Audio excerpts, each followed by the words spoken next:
ជំរាបសួរបងប្អូនទាំងអស់គ្នាថ្ងៃនេះខ្ញុំមកនិយាយពីផលិតផលដែលកំពុងចរាចរនៅក្នុងប្រទេសកម្ពុជាសប្តាហ៍ថ្ងៃសម្រាប់ខ្ញុំយល់ថាផលិតផលដែលកំពុងចរាចរនៅក្នុងប្រទេសកម្ពុជាសប្តាហ៍ថ្ងៃមាន6ប្រភេទទី1គឺជាផលិតផលក្នុងស្រុកដែលផលិតនៅខ្មែរកម្មករជាខ្មែរវត្ថុធាតុដើមជាខ្មែរហើយនឹងថៅកែជាជនជាតិខ្មែរផលិតផលទី2គឺជាផលិតផលដែលផលិតនៅខ្មែរដែរកម្មករជាខ្មែរវត្ថុធាតុដើមជាខ្មែរតែថៅកែជាជនជាតិបរទេសជាជនជាតិដទៃហើយផលិតផលប្រភេទទី3គឺជាផលិតផលដែលកូនខ្មែរទៅផលិតនៅស្រុកគេនៅក្រៅប្រទេសគឺរោងចក្រនៅគេវិចខ្ចប់នៅគេកម្មករគេហើយយកមកលក់នៅស្រុកខ្មែរដាក់បាកូដខ្មែរផលិតផលទី4គឺជាផលិតផលដែលនាំចូលពីគ្រប់បណ្ដាប្រទេសផ្សេងដូចជាចិនវៀតណាមម៉ាឡេស៊ីឥណ្ឌូនេស៊ីជប៉ុនអាមេរិកអូស្ត្រាលីជាដើម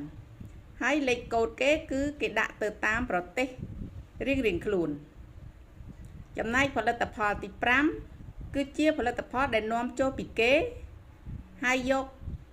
មកដូរលេខកូដដូរការវិចខ្ចប់ថាលេខកូដរបស់ខ្មែរដូចថាយករបស់គេមកទេប៉ុន្តែដាក់លេខកូដជាខ្មែរថាជារបស់ខ្មែរអញ្ចឹងណាហើយចំណែកផលិតផលប្រភេទទី6គឺជាផលិតផលដែលនាំចូលពីក្រៅប្រទេសដែរហើយជាផលិតផលដែលប៉ះពាល់ដល់សុខភាពប្រជាជនប៉ុន្តែខ្មែរយើងនៅតែយកមកលក់ហើយខ្មែរយើងគឺនៅតែទិញយកមកប្រើទិញយកមកញ៉ាំដោយមិនខ្វល់អត់ខ្វល់ទេណាប៉ះពាល់សុខភាពប៉ះនៅតែទិញអត់ខ្វល់